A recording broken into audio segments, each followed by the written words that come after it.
talks. Before I introduce tonight's guest, I'd like to share some tips, some user experience tips, which I think will be especially useful for our very welcome first-time visitors. Really, it's about the buttons on the UI you see. At the top of the screen, you'll see a seating button. If you click that button, a panel opens with sit options. You can choose where to sit, and when you want to stand up, at the bottom of the screen in the middle, there's a stand-up button. Click that and you can get up and then move around. The other buttons are all fairly self-explanatory. At the top there, you'll see screen speaker. There's button screen speaker room montage. Those are camera angles. So click on those to have various different camera angles. To get back to the sort of standard first-person view, just press look away, which is another button which will appear in green at the bottom of the screen. We use chat here because the mics are only open to the three of us at the front there.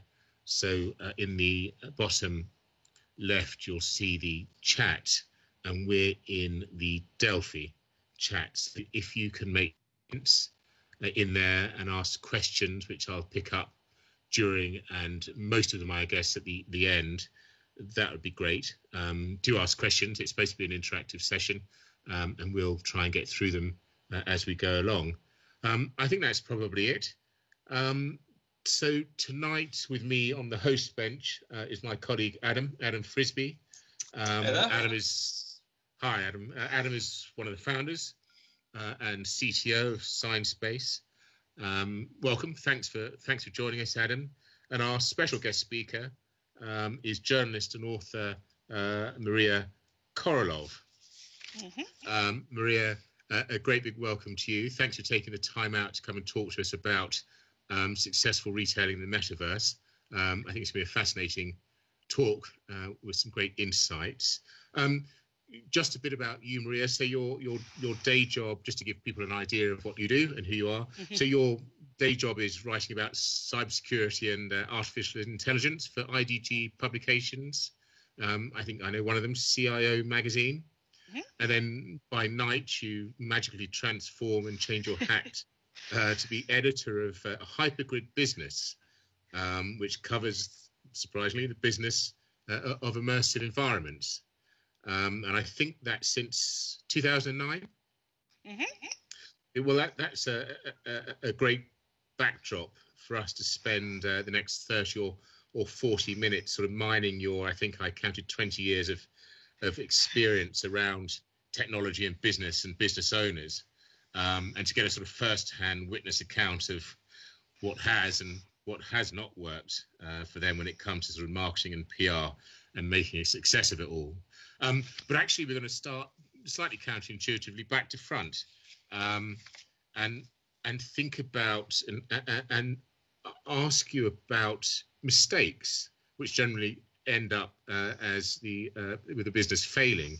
So I wanted to ask you about some of the biggest mistakes you've seen before we get on to what companies should be doing. Well, the mistakes are the fun stuff. So that's the juicy stories. And I've got I hear a lot of echo on the line suddenly. Is that just me? Yeah.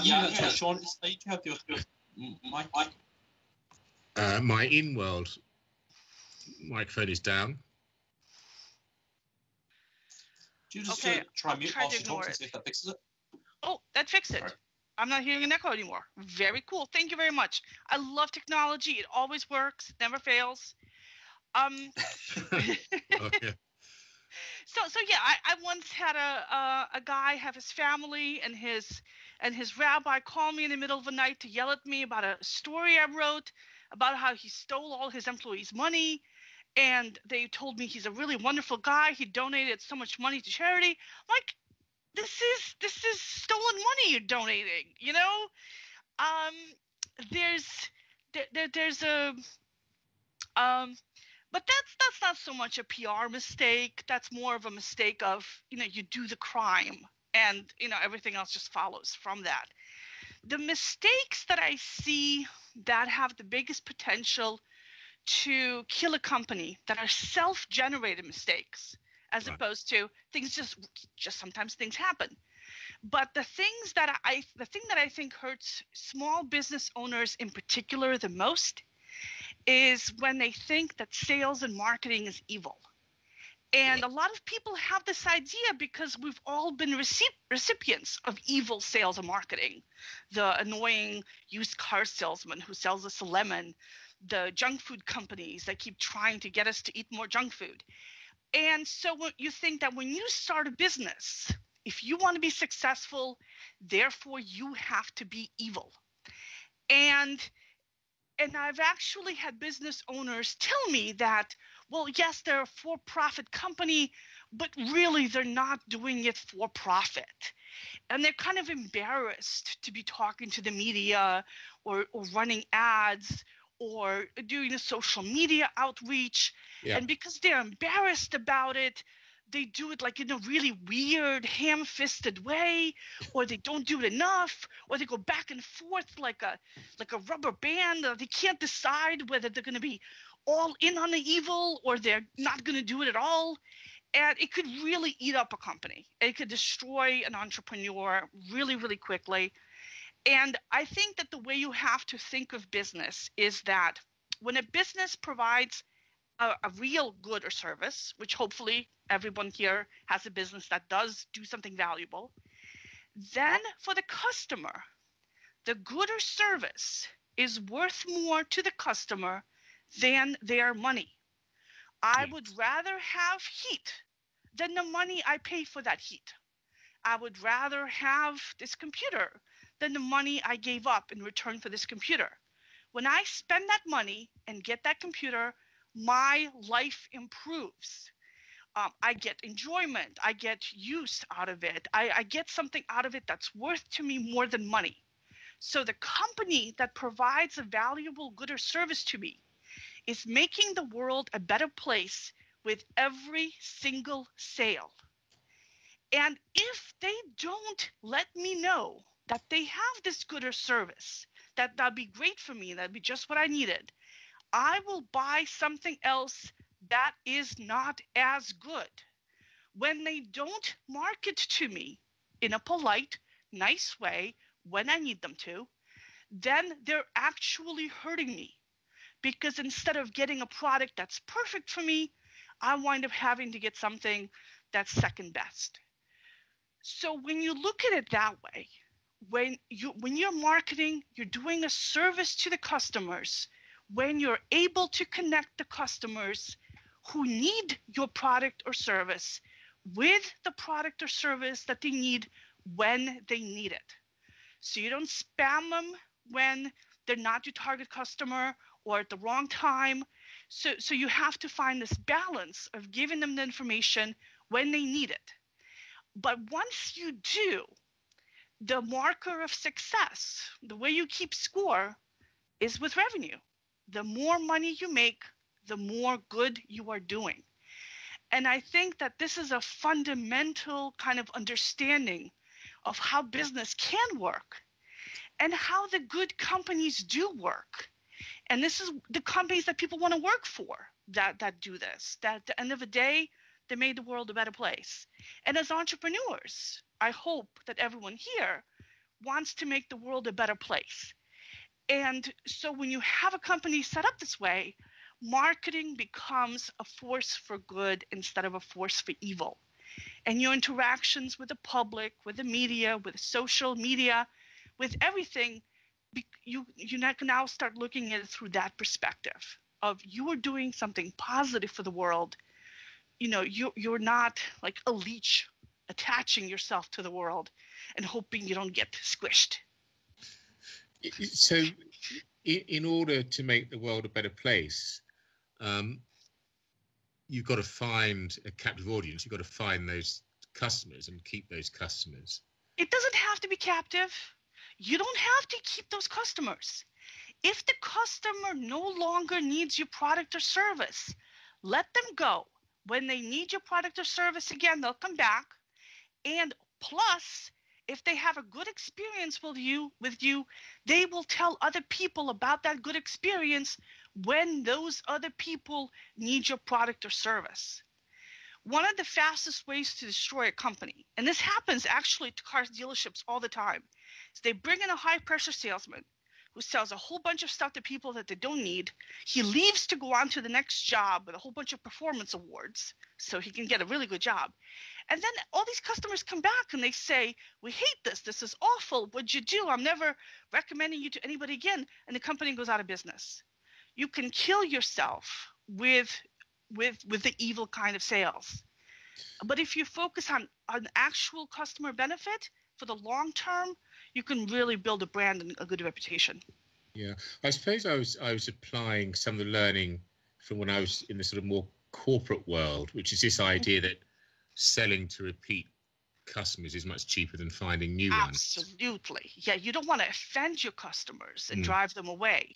You definitely want to keep your customers, find out what else you can be doing for them, what other needs you have that you can meet, and, in general, make their lives better. Yeah. So how do we market to these people? I mean, what are the channels that we use? Presumably, we do some sort of multivariate testing and then choose one channel, or do we need to have multiple channels? I think that in this space right now with the virtual environments, and in fact in any kind of a technology space, you really need to have your primary channels and your backup channels and your long shot future potential channels all going at the same time, because things change so quickly. 1 minute you're a big shot on Friendster or Vine or whatever, and the next thing the platform's gone and all your connections and audience and everything has just vanished overnight. You never know what's going to happen. If you're in Second Life, you get into some kind of billing dispute, your account is shut down, everything gets lost. And I've had business owners and creators come and emailing me about that. They've lost everything. And what do? And you can't really do much after the fact, but you can do a lot before the fact. So you can set up alternate streams. You can go on Facebook, Twitter. Google Plus is very popular with OpenSIM communities, for example. Facebook is really popular with some other kinds of grids and worlds and applications. It depends a lot on your customer mix. LinkedIn is a good place if you're doing a lot of business and corporate services. You might want to have an email list, which is really good. And you may have to bribe people to do this, give them extra value, because they're giving up their contact information. The contact information of your customers, your customer base, is one of the most important assets that your company has. If you're going to sell that's what you're selling. If you come to sell the business, goodwill and you have some IP rights, you have some code, you have some content, and you also have your customer base. And those customer relationships are super important. And the more ways you have to identify and track and manage the customer relationships, the more valuable they're going to be. And you need to provide value to the customers in those relationships. You can use the social media to provide an alternate support channel, because some people prefer getting support on social media, others don't, or they just want to vent. You may want to showcase your customers on through these other channels, because everyone loves to brag about what they do. And when other potential customers or current customers see what other people are doing, they're like, "Ooh, that's so much fun. I want to do that too." Customer success stories are one of the top things that everybody wants to see. As a journalist, it's a top thing I want to see. As a vendor, it's something you should always be watching out for and looking for opportunities to play that up. Giveaways, you can give stuff away, free content, free access, resources, whatever it is that could help your customers through these alternate channels to help bring people in and help people come back to those channels so they get used to seeing you that way, so that so that you have a broader and wider and deeper relationship with your customer. Yeah. And if you expand to other platforms or move from one platform to another, those customers will follow you.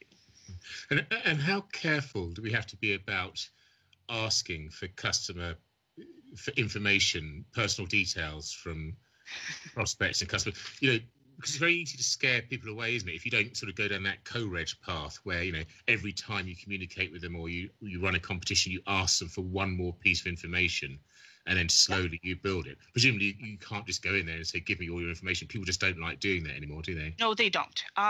So the first thing you want to do is you want to be compliant with laws and regulations. The new European laws on privacy are going into effect this May. Mm-hmm. And they apply for any company that does business with Europeans, no matter where the company is based, no matter if it's a for-profit or non-profit. So if you collect information on your customers, you have to tell your customers what you're doing, why you're collecting it, how you're going to use it, and you have to give the customers the option not to give you the information and to delete the information later if they want them off your list, and to change that information if you have incorrect things on them. Now, you can avoid that to some degree by handing it over to somebody else. So, for example, if you're, if you have a Twitter list, when people are on Twitter or following you, Twitter is really taking care of keeping their personal identifiable information safe. The payment information, their home address and phone number, their email address. Twitter or Facebook or Google takes care of that for you. And that is one of the benefits of using a platform like that. If you collect email addresses, home addresses, phone numbers, that kind of thing, you really have to be very upfront and very transparent about how and why you're doing it. And the laws on that are getting stricter everywhere. Mm-hmm. And then the second thing is you need to provide value for each transaction. So, for example, one common thing that technology vendors do is they ask you for your email address in order to give you a research report. Mm-hmm. So I make that decision. Do I want this research report enough to give up my email address? At which point I will email the research report to my email address. So there's a clear benefit of me giving up my email address. Mm-hmm. By emailing the report to me, they confirm that this is a real email. So they benefit from getting the email address. And there's a clear connection between the information I'm giving up and the thing I'm getting. They can't email me a report if they don't have my email address. So if you have this kind of dynamic with every piece of information, the information is important to the service you're offering. The customer gets a clear benefit that's proportional to what you're asking for. If you're giving something really dinky and stupid, like subscribe to our marketing spam newsletter, people aren't going to want to give you up their information. If you offer them something substantial that they do want, then they'll be happier to give you their information. Then they'll receive the thing. They'll be happy to have received that thing that they wanted, and that will be a positive feelings that they get from that particular interaction. Mm. And when you were sort of giving me a mini tutorial on what we were going to talk about tonight. One of the things you said you were going to cover was being nice to the public. And I wondered whether you'd ever heard of a low-cost airline we have in this country called Ryanair. Yes, I have. Yes, most people have. And a lot of people have had the displeasure of flying on, who couldn't be... I think that's their marketing strategy. Apologies to butt in here, but I think that their strategy is that they know that the worse they are to their customers, the cheaper everyone thinks they're going to be. Is that Michael Ryan's plan? It certainly works. I think his load factors go up and up and up. Anyway, but your advice is not to be nasty like him, but to be nice to your public. Well, not necessarily. I mean, there are times when I want to buy the cheapest, most generic thing. And when I look at a shelf full of stuff, I know that the thing is cheap and generic because of the fact that they have a really, really badly designed package cover. And so I immediately go to that if I want to buy it. So if I'm buying, I'm trying to think of some generic socks. If I'm buying socks, I really don't care about having Gucci socks. I want the cheapest socks, that are just there. And I will go to the thing that kind of screams at me, these are the cheap, basic, serviceable socks that you need. And then sometimes I need to find something fancy. I want a nice jacket to dress up to. And then I will look for something that's a fancy location with a fancy store and fancy perfumes in the air and the whole thing. And these are all indicators of price and value. And at different times of the day or of the hour even, I'm a flighty person, I will want different levels of value and different levels of price for whatever thing I happen to be buying. And a company can either position themselves in one of these particular segments. Some, are promoting themselves as the low cost, budget, no frills, we're going to yell at you and you're going to be happy about it kind of product or service. Yeah. And some are really fancy, will give you a neck massage with like every purchase kind of service and everything in between, because there's customers everywhere in between. And some companies will also hedge their bets. They'll have multiple products and services at multiple price points and multiple value propositions in order to get the full breadth of what the customer wants. So I might go to Nordstrom's on their first day and get the brand new release of their new clothing line, or I might go to the outlet store and get last year's fashions at, 90% off. And customers will do both of those things depending on their moods and their needs at the time. Interesting. I think it was Oscar Wilde who said the only thing worse than being talked about is not being talked about. And he was probably right. You have a theory that bad reviews, we're just moving on here, I'm conscious of time, that bad reviews are just fine. The Americans amongst you all know the British are very bad at giving bad reviews. We tip for very, very bad service and never get bad reviews. So bad reviews are fine, are they? Depends on the bad review. If you have no reviews at all and a customer's coming in and looking at something with no reviews, they're like, oh, does anybody even buy this thing? What's it about? If you look at a product and there's only a couple of glowing reviews, you might think, are these fake? And when you have a product with a lot of different reviews, with a lot of different experiences from people saying, I got it, but it was too small, or the color was off, or I had to return it, here's what the company did to fix it, all the way to, oh, this is fantastic, just what I needed. Now you know the breadth of experience that you can have with this product or service. You know the worst case scenario.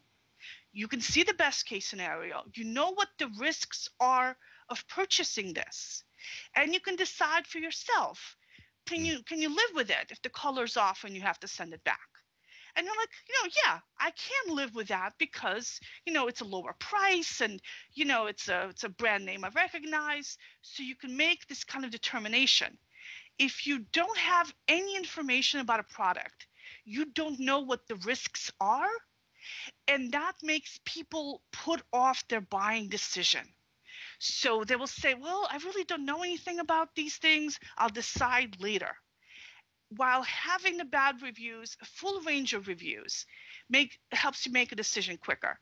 And then the other thing that people look for, I certainly look for when I shop, is the vendor's reaction to the bad reviews or to product problems in general, either in the reviews, in social media, in regular media, whatever.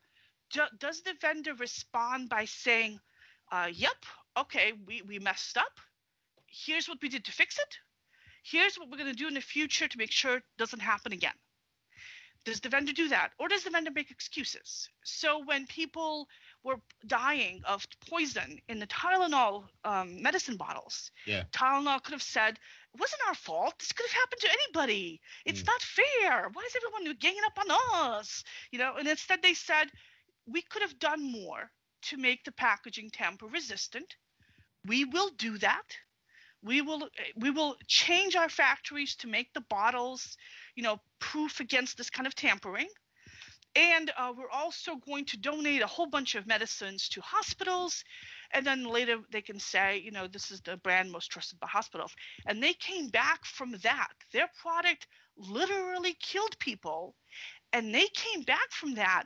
And they now have the strongest brand in headache medicine, even though this horrible, horrible thing happened, because they dealt with it really, really well. They're a case study in how to deal with a crisis. And I see this regularly dealing with companies as a journalist. A disaster happens. A disaster will happen to every single company. You will send the wrong thing to the customer, and they will make a big stink about it through all the social media. They'll tell all their friends. They'll go on TV and complain about you, and this will happen to everybody. How do you react to it? Do you say, yes, we this part of it was our fault. Yeah. Here's what we could have done better. Here's how we fixed this product for that particular customer. We gave them a new dress. We refunded their money, whatever it is that they did. And then here's what we're going to do to reduce the risks of it happening again. Here's how we will change from this. Here's what we have learned. And those are the three keys to an apology, in case anyone out there has been in marriage counseling. And this is also the key to crisis management in business. You admit the part of it that was your fault. And there's usually at least some part of it that you had something to do with. Ignore all the kvetching and the whining and the swearing and the death threats. You can't do anything about those. So ignore those. Focus on the stuff you can do something about. Apologize, fix it, and change things so you don't make those mistakes again. Yes, not sort of withstanding that some of the examples you gave are really serious, the sort of medical examples. I do wonder sometimes whether there's a bit of reverse psychology, and actually some of these brands are planting bad reviews just so that they actually get in the news and can. Like Donald Trump. Yeah. He used to call newspapers with scandals about himself. Yeah. In order to get in the news. And also, good reviews are sort of benign. They kind of pass you by. But a bad review sometimes makes you sit up and say, well, I can't, I'm going to see that for myself. So I do wonder whether sometimes... Yeah, that's the bad, no such thing as bad publicity school of thought. You have to be totally shameless in order to pull it off. But if you do benefit from a lack of shame, this can be a wonderful marketing strategy. Yeah. I have one company that I've been following for several years now in the virtual world space. So I don't know if any of our audience here know a company called AviWorlds, and I'm happy to talk about them because they're one of the ones who embrace bad publicity. So they've repeatedly gone out of business due to just horrible things that were totally their fault. And they have had huge flaming fights with all of their business partners and employees, and customers, threatening everyone with lawsuits, swearing at them, calling them names, disappearing in the middle of crisis situations, and having all the people's content disappear and the virtual currency disappear over and over and over again. I think at this point I'm calculating that they have gone out of business 9 times. Wow. And keep coming back. And they keep coming back, and their customers keep coming back.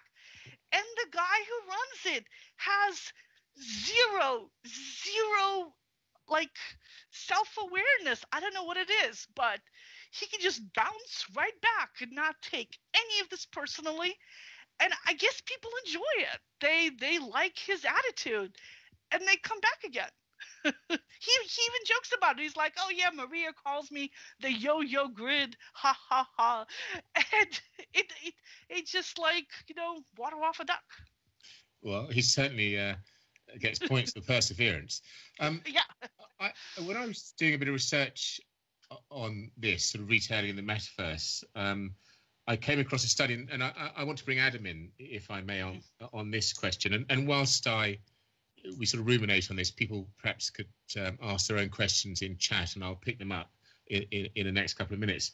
But it was a study, a joint study by the Palestinian Polytechnic University and the Free University of Brussels. And it was looking at what they call atmospherics in the context, obviously, of virtual worlds. And their definition of atmospherics is the effort to design buying environment to produce a specific emotional effect on the buyer that enhances his or her purchase probability. And there was lots of research they'd done. Kuntz was involved in all of those people. And obviously they had based another virtual world, whose name we won't mention, that had some success, including selling, in 10 years of existence, selling 2.1 million user-created virtual goods, which amounted to resident-to-resident transactions of 3.2 billion, blah, blah, blah. But anyway, they were talking about the importance of, obviously one can't at this point replicate smell, but you can replicate, I suppose, sort of the feel of the place and other senses. And they were talking about how American Apparel had got it wrong because actually they had offended the sort of culture of the virtual worlds by trying to replicate too closely their real world, which was a sort of contradiction. But I wondered, Adam, about this idea of atmospherics and, in your experience, how important that is to the success of, a brand as a shop, I guess. Well, I think it's this issue of outsiders coming in. So when you've got sort of an outsider entering a community, it's a case that if you're not respectful of that community to begin with, then immediately you generate sort of backlash, because that community immediately sees that, hey, you're not from here, you're just trying to exploit us. And I think that can happen. Frankly, I think that the complaint that they're replicating their real world library, whatever, that's probably not really a valid complaint. I think that's probably that's the backlash appearing. Like if they had come in and said, hey, we want to join you guys, we'll start by building this stuff, can we get some people on board to help us, etc., and sort of integrated themselves first, then done that, there would have been no complaint. What you see is that when sort of you enter these communities, the smallest thing you do that could possibly offend anyone blows up. And the reason for that is because people don't like you. They say, well, you're just coming in here and exploiting us. We're not going to stand for that. We're going to find something to complain about, and we're going to complain about it. I think that that's the case with all sort of community-driven activities. It doesn't have to be virtual worlds. It could be anything. When an outside party sort of enters those communities, you sort of have to join honestly. I think that's the right word to use. You've actually got to be there as a participant. You've not got to be there as someone that's going to dictate how an existing group is going to behave, because the moment you do that, you're just making yourself enemies with the people who you're trying to talk to.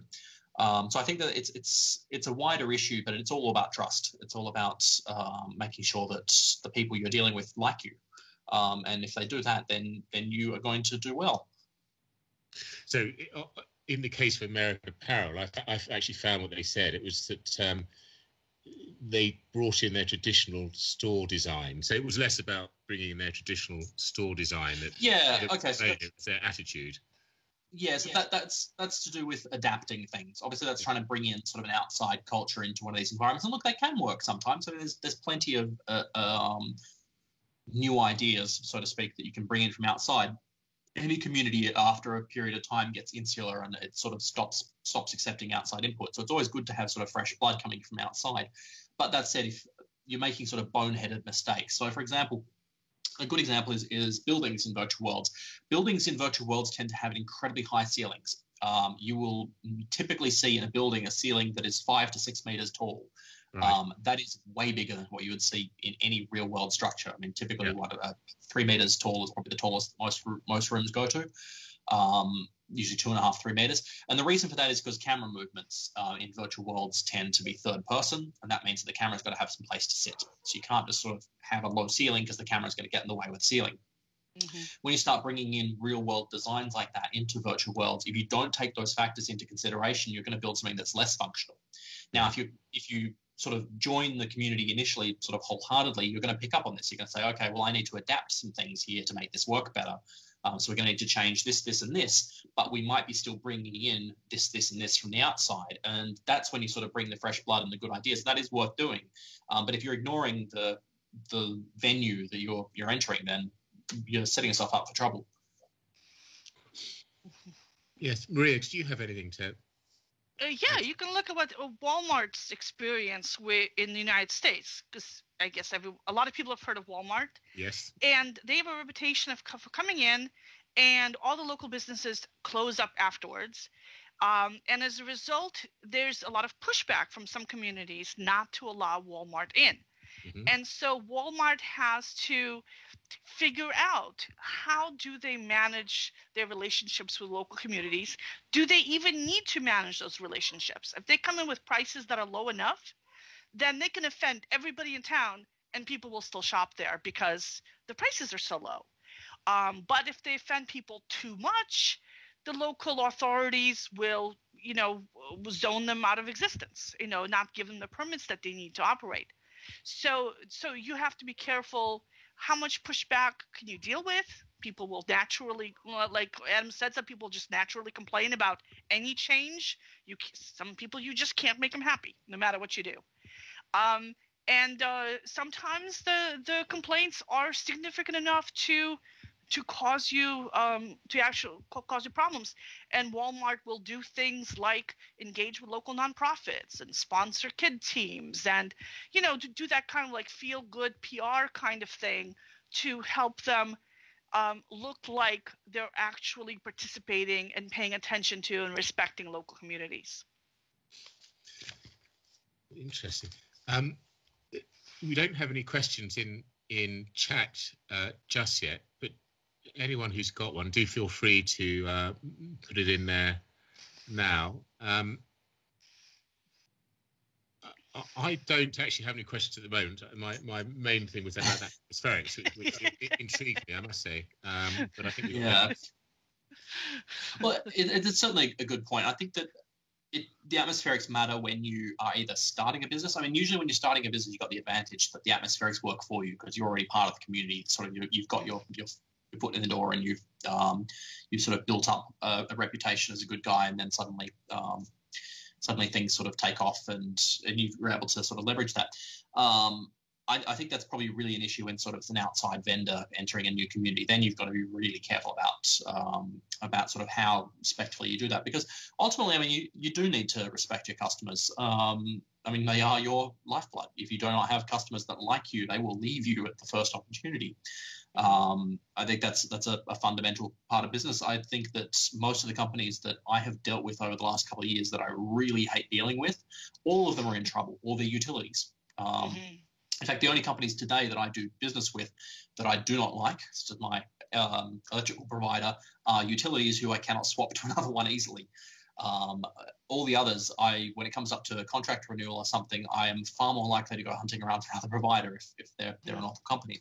And I think that's true for virtual worlds too. I mean, if you make good stuff, you treat your customers well, they become repeat customers. I mean, we already talked about it, that your customers are the easiest way of getting extra sales. I mean, it's far easier to sell to someone who has used your products in the past and likes your company than it is to try and find a new customer. And sort of those re-engagement activities are far more efficient than sort of searching for fresh blood. So I think that there's things to be said about when you're sort of starting a business. You want to cultivate a good reputation with your customers. You want to treat them well. You want to do the right thing by them. If something goes wrong, you want to try and fix it. We've already sort of covered all these points, but in a virtual world in particular, where everything is online and everything is shared so easily, it's really critical. And word of mouth. I mean, this is probably something we haven't covered, but the most effective form of advertising by far, like unquestionably, hundreds of times more effective, is word of mouth advertising. Yeah. When someone says a good experience to a friend, they are way more likely to actually go through and pursue that relationship than they are if you click on a banner ad. If you click on a banner ad, you're starting off from zero. You've got no idea if they're a good company or a bad company. You can read the website. You can start to form an opinion. But if you've got a friend saying, hey, this is a really cool thing, they're immediately going to come and check it out if they're interested in that sort of product. And they're going to go, okay, well, look, my friend recommended it. I'm in. I think that's something else just to sort of pay attention to, is these social webs that build up, because they are extremely powerful from a marketing perspective. And I mean, you get the benefit of turning your customer service expenses, so say hiring someone who does your customer service response, you immediately turn those into a marketing opportunity, because every good interaction, even if someone has a bad interaction with your company, if you screw up royally, but you make it right, you fix it for the customer, you do the right thing, those customers are going to be your biggest fans, because they know that when something goes wrong, the company or the product has your back. They know it's going to get fixed to an adequate level. And that really can turn the most negative person into the most positive advocate for what you're doing. Mm-hmm. There was one question I was going to ask, Maria. I have which is actually quite close to home. I have a brother who's in branding. Mm-hmm. And by branding, I don't just mean, the name. I mean the strategy, so the architecture and the positioning, all that kind of thing, the identity and brand management and experience, the user experience, employee engagement. We see a lot of brands in the real world spending huge amounts of money on that kind of thing. Mm-hmm. Well, I assume they're spending huge amounts of money. He has a much bigger house than me and a much bigger car. And I wonder whether that level of kind of where there's a level of importance attached to branding and all of that goes with it in the virtual world as there is in the real world, or whether we sort of ignore that. Absolutely. There are creators and brands in virtual worlds that have a reputation. This is like the sum total of people's experiences with you, and what they hear about other people's experiences with you. So you have, as you interact with customers, this builds, and you can manage that to some degree. You can position yourself as an expensive product or as a low-cost product. You can position yourself as having a sense of humor. You can position yourself as being very approachable and having a spokesman who's really friendly. And this, and hopefully this is close to your personal style of the founders and of their key employees. So it's a natural thing to do. And then you have to be disciplined and stay within that brand. So if your brand is a fun, happy company and you have a bad day, you keep that, at home, and you come in to work and you figure out how to be happy, or you take a mental health day, because you want to continue to provide this consistent experience to your customers. And if your brand experience is that you're a miserable SOB who's mean to the customers and they like it, then if you happen to have a really good day, you feel happy, you leave that at home. You do what you got to do. And I think this also applies in virtual worlds. A little bit less so when you have a very transactional company where you're selling a very similar product on a big platform where people really don't have a relationship with you. But as you start to develop a relationship and as you start to differentiate yourself from your competitors, this is something to keep in the back of the mind. Who do we want to be when we grow up? How do we want people to see us? And start looking at having your customer service and having your product identity and having your interactions be supportive of this image, of this reputation that you want to build. Understood. I just saw a comment from, I'm just trying to read a comment from Dolomay. He or she says he's done both non-virtual business marketing and virtual, and run into too many people in the virtual whining about products or services being taken away and saying they can't do that to them. In the non-virtual world, we have to learn to work with providers and sometimes change. That impacts marketing too. Yeah, that's true. And she carries on, yes, the business owner might lose a provider because they left. Yeah. Okay. One thing I can talk about if you're interested is how to deal with fake news. Yes, do. What do you do if your customers and the media and the social media and the bloggers are biased against you and they just hate you and they want to bring you down? Well, yes, we've got a few minutes left, so that would be well. It's certainly current. So let's I talk think about it. yeah. Well, it's certainly left, but I think for that to happen, look, this is not 100% true. It certainly can be the victim of a smear campaign that is completely unjust. But I think you also have to set yourself up a little bit for that. I think there has to be a kernel of truth at the bottom of all of those things. I would say that 99% of the time, it's all in your head.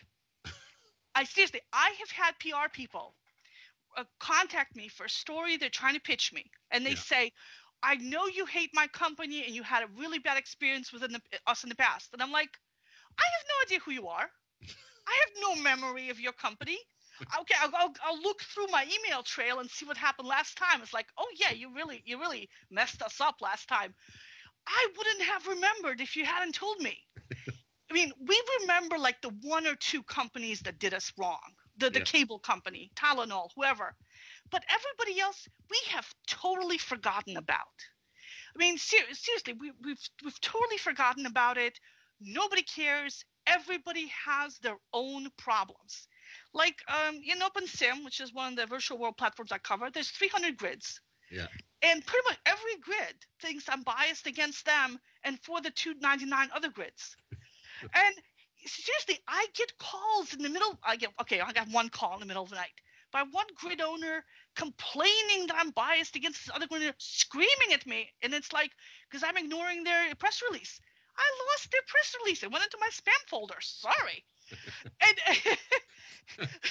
I think when you start calling journalists in the middle of the night to complain, that's sort of a sign that your PR strategy might be a little bit on the rocks. Yeah. Yes. And then I had another grid. They contacted me today. They said, you left us off your list. Is there a problem? And I'm like, yeah, I can't load your website. And they're like, oh, we got to fix that. Meanwhile, here's the data. I added the data, uploaded the story, made the corrections, tweeted out the correction. I'm like, okay, it's done. No problem, no mess, no fuss. Last month, the grid was like, oh, you're biased against us. You hate us. You left us off again. I'm like, dude, seriously,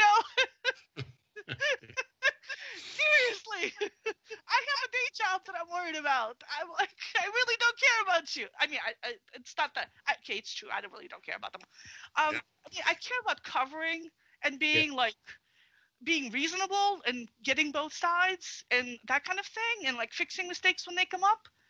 But I have other things in my life I'm dealing with, and so do all your customers. Really, nobody has time to worry about you. And if you come into interaction thinking that it's going to go bad, you're setting yourself up for failure. Go into interaction assuming it's going to go well, and most of the time, it actually will. And even if somebody has actually hated you in the past, when you treat them politely and respectfully, like a normal human being, they're like, oh, I was mistaken. These company are good guys after all. Because the only thing anybody ever remembers is the last thing that happened with them. So, yeah, nobody remembers your history. It's there in Google, but it's 10 pages down the list. Nobody's going to look for it. Nobody cares. Fantastic. So I think we've come to the end of our this Delphi talk, unless anyone has anything they'd like to say. Next week, we have a talk with Adam Myhill from Unity, slightly earlier on Tuesday, I think 2 p.m. Eastern time, but we will confirm that. Maria, thanks so much for joining us this evening. It was a fascinating insight. Thanks for that and sharing your thoughts and hopefully some actionable thoughts as well for those people that are either currently brand and business owners in the virtual world or thinking of it. Really, really wonderful. So thanks very much, Maria. We used to have a clap button, which I haven't activated. We would have given you a clap, but we are really giving you a clap. Thank you for having me. I really love to talk. And as a print journalist, I rarely get a chance to. So I really appreciate it. Thank you. It was fantastic. Thank you.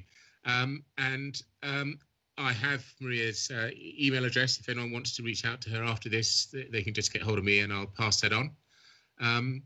And it just and thanks very much, Adam, too, for being a co-host. And thank you to all of our wonderful guests for coming along and taking the time and for your comments. And we will hopefully see you next week. Thanks very much.